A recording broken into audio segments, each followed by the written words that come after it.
तुम्ही या टीमचे आयोजक आहात, तर तुम्ही या टीमला काय सांगाल आणि एवढ्या भर उन्हामध्ये या पद्धतीनं सर्व टीम क्रिकेटपटू आलेले आहेत आणि ह्यांनी खेळत आहेत. या उन्हामध्ये घ्यावयाची काळजी आणि कशा पद्धतीनं काय प्रतिसाद राहील तुमच्या आयोजक या नात्याने?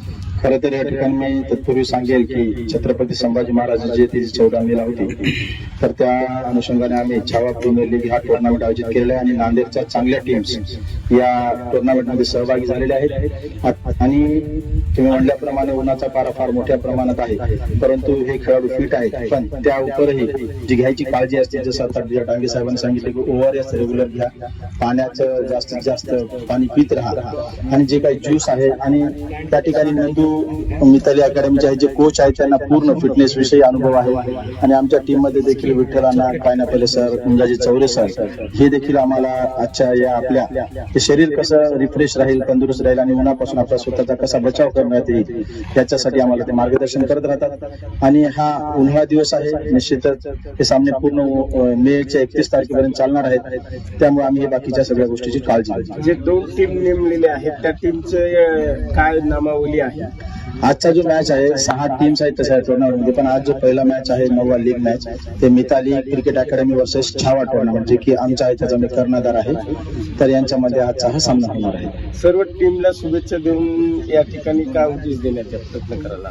कारण कसं आहे, आता डांगे साहेबांनी सांगितलं की प्रत्येक जण मोबाईल आणि टीव्ही मध्ये आपला युवा वर्ग अटकलेला आहे. तर या ठिकाणी जर तुम्हाला शिक्षणामध्ये जरी काही आपलं नावलौकिक करायचं असेल तर ग्राउंडवर किमान 2 तास तरी त्याने खेळलं पाहिजे, कुठलाही स्पोर्ट्स का असेना. तर त्या अनुषंगाने या ठिकाणी आपले काही 16 वर्षाचे युवक आहेत जे कॉलेजमध्ये आहेत, ते या ठिकाणी आपला परफॉर्मन्स दाखवते. अतिशय उत्कृष्ट परफॉर्मन्स आहे. यांना जर संधी मिळाली तर विभागा लेवलला, स्टेट लेवलला, तर निश्चितच येणाऱ्या काळात नांदेड जिल्ह्यामधून हा जाणारा खेळाडू नांदेड जिल्ह्याचं नाव लौकिक करू शकतो. आणि आम्हाला आनंद आहे की आम्ही या ठिकाणी सामने आयोजित करून अशा युवा खेळाडूंना संधी देण्याचा प्रयत्न करत आहोत. जर एकदा कदाचित नॅशनल लेवलला या क्रिकेट टीम पैकी एखादा जरी किंवा अनेक ज्या पद्धतीनं समजा खेळपटूच्या याच्यावरती आत्मविश्वासावरती एखादा आंतरराष्ट्रीय खेळपटू तयार होऊ शकतो, 100% होऊ शकतो. पण त्याला गरज आहे या ठिकाणी नांदेड जिल्ह्यामध्ये असलेल्या राजकीय नेत्यांच्या प्रोत्साहनाची देखील. हा वानखेडे स्टेडियमच्या इक्वल टू हे नांदेड गुरुकुल स्टेडियम आहे, पण ठीक आहे, त्याला फंड्स किती येतात, त्याच्यावर वापर किती केला जातो आणि त्याचे या ठिकाणी खेळाडूंसाठी किती सेवा राजकीय नेत्यांच्या वतीनं प्राप्त झालेली आहे हे थोडा एक अनुत्तरित विषय आहे. कारण मला आठवते की मी 1983 या ठिकाणी त्या गॅलरीमध्ये बसून सुनील गावस्कर, रवी शास्त्री, वेंसरकर यांचा 1983 या ग्राउंडवर मॅच झाला होता आणि त्या अवस्थेमध्ये आज स्टेडियम आहे. तर याच्यामध्ये काही प्रमाणात सुधारणा व्हायला पाहिजे होती, त्याच्यामध्ये काही राजकीय मंडळींची उदासीनता दिसून येते. नाहीतर या ठिकाणी आंतरराष्ट्रीय स्तरावर जायला आपल्या नांदेडचा कुठलाही खेळाडू सक्षम आहे, त्यांचा चांगला गेम आहे. मला त्या पद्धतीनंच होईल. आणि या ठिकाणी जी ग्राउंडची जी अवस्था लक्षात घेता वरपर्यंत जे सरकार मी आता सांगितलं की माणसाच्या शरीराला हे व्यायाम फार महत्वाचा असतो आणि त्यातल्या त्यात क्रिकेट हे आपल्या भारतामध्ये असो किंवा जगामध्ये असो खूप लोकप्रिय आहे. फुटबॉलच्या नंतर सगळ्यात जास्त लोकप्रिय म्हणलं तर क्रिकेटच आहे. आणि आजकालची पिढी ही मोबाईल मध्ये आणि त्या घरगुती म्हणजे गुंतलेली आहे. आता मी इथं पाहायला लागलो 16, 17, 18 वर्षाची मुलं पण दिसायला लागले आणि ते पाहून आनंद वाटतो की या मुलांना क्रिकेट नांदेड जिल्ह्यामध्ये. तर त्या उन्हामध्ये पण मी आता जे त्यांना पुरस्पटी मॅच चालते ते मला 1:30 वाजेपर्यंत मिळलं. ज्या वेळेस लोक घराच्या बाहेर पडायला तयार नाहीत, आता 8 वाजता 9-10 वाजेपर्यंत, त्यावेळेस पर्यंत तुम्ही क्रिकेट खेळताय की 1:30 वाजेपर्यंत, ही खूप मोठी गोष्ट आहे आणि आपल्या शरीरासाठी पण चांगलं आहे. त्याच्यामध्ये ORS वगैरे जवळ ठेवा, कारण खेळताना कुणाला स्ट्रोक होणे त्या गोष्टीचा, या गोष्टीची काळजी घ्या. असंच खेळा आणि पुढे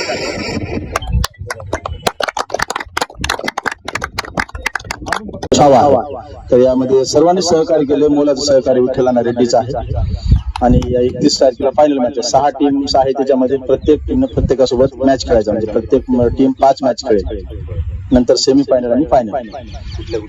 आता नांदेडचेच आहेत, एक पेस क्रिकेट अकॅडमी आहे, नेक्सस क्रिकेट अकॅडमी आहे, एक जॉईंट सनराईज क्रिकेट क्लब आहे, एक महानगरपालिकेची टीम आहे, मिताली आहे, छावा, असं 6 टीम. आतापर्यंत 8 मॅचेस झाल्या, आज 9वा मॅच आहे आणि दुपारून दुसरा एक मॅच होणार आहे. विठ्ठलांना विनंती करतो की आपले आजचे पाहुणे त्यांच्या वतीने या ठिकाणी पास होणार आहे. दिलीप गांधी साहेब यांचा स्वागत करेल. सुनील जाधव कोण कॅप्टन मागायला हेड आले.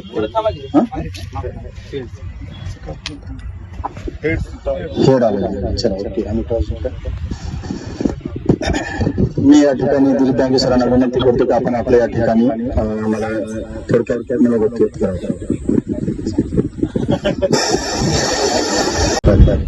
हे आपले सुनील जाधव सर यांची ओळख असेल तुम्हाला. हे रणजित टीम मध्ये हे मिताली अकॅडमीचे यांचं नांदेड जिल्ह्यामध्ये स्वतःच एक चांगला या टाईपचं ग्राउंड आपल्या धानोऱ्याला पाहिजे. या टाईपच्या डे नाईट मॅचेससाठी फार मोठी अकॅडमी तर हे आपल्या सगळ्या प्लेयर्स ओळख करतो पत्रकार सतीश राठोड आमच्या छावा क्रिकेट क्लबचे, हे ओम प्रकाश राठोड, ते निखिल काकडे, ते शिवा भालापूर साहेब, ते मुंबई चौरे साहेब पोलीसमध्ये आहेत, ते पांडुरंग काकडे आपले हसापूर, ते शंकरांना विरम, ते पोलीसमध्ये मितालीचे कॅप्टन सचिन सिंग त्यांची ओळख.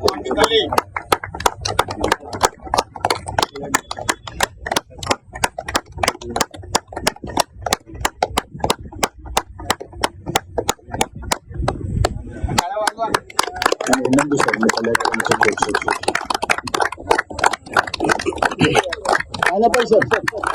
हे आमच्या टीमचे उत्कृष्ट ऑलराऊंडर आहे गजानन पायनापले सर, ते पोलीस.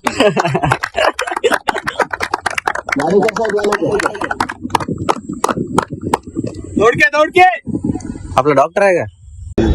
स्टेडियमवर या ठिकाणी खेळल्या जाणाऱ्या या सामन्यासाठी छावा क्रिकेट क्लबच्या वतीने जे सामने आयोजित केलेले आहेत, सर्वप्रथम मी आमचे मित्र श्री बालाजी सूर्यवंशी, त्यानंतर बृहस्पती सर, या दोघांना पण यांचं अभिनंदन करतो. हे दोघंही खूपच आवड आहे क्रिकेटची. म्हणजे बृहस्पती सर ड्युटी संपली की खेळायलाच निघतात. म्हणजे फार कमी लोक असतील असे त्यांनी ज्यांना सिव्हिल ड्रेसवर पाहिलं अंगात माझ्या असतात, बाकी पूर्ण नांदेड नदी याच ड्रेसनं फिरतात. म्हणजे इतकी आवड आहे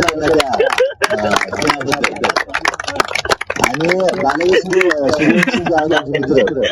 ते सगळं राजकारण करून, शेती करून, बाकी गोष्टी करून त्यांना या गोष्टीमध्ये पण खूप रुची आहे. हे त्यांच्या नेहमीच प्रेमावर दिसतं. आज मित्रांनो तुम्हाला सगळ्यांनाच माहिती आहे की शहरीकरण एवढं जास्त प्रमाणात झालेलं आहे, त्यामुळे मुलांना खेळायला कुठं ग्राउंडच उरले नाही. आपलं एक नशीब चांगलं आहे की या महानगरपालिकेच्या ग्राउंडवर ऍटलीस्ट आपल्याला सगळ्या मुलांना खेळता तरी येते. आणि आता सांगितलं की सरांनी पण त्यांच्या गावाकडे एक चांगलं ग्राउंड तयार करायला या दर्जाचं खूप मोठी गोष्ट आहे. कारण मुलांना अभ्यासासोबत खेळणं फार गरजेचं आहे. जे विद्यार्थी चांगला खेळतो, जो मुलगा चांगला खेळतो लहानपणापासून क्रिकेटवर, स्पोर्ट्सवर असतो, स्पोर्ट्समध्ये असतो, त्याचं शरीर चांगलं असते आणि तो भविष्यात काही चांगली कामं करू शकतो. त्याच्यामुळं माणसाला म्हणजे आपल्या शरीराला व्यायाम हा फार गरजेचा आहे. मी आपल्या सगळ्यांचंच या ठिकाणी अभिनंदन करतो आणि खरंच आभार मानतो की आपण या ठिकाणी मला बोलावलं आणि ही संधी दिली की आपल्यामध्ये येऊन मी तुमच्यासोबत तुमच्यामध्ये सहभाग होण्यासाठी. एवढंच बोलतो, दोन शब्द संपर्क.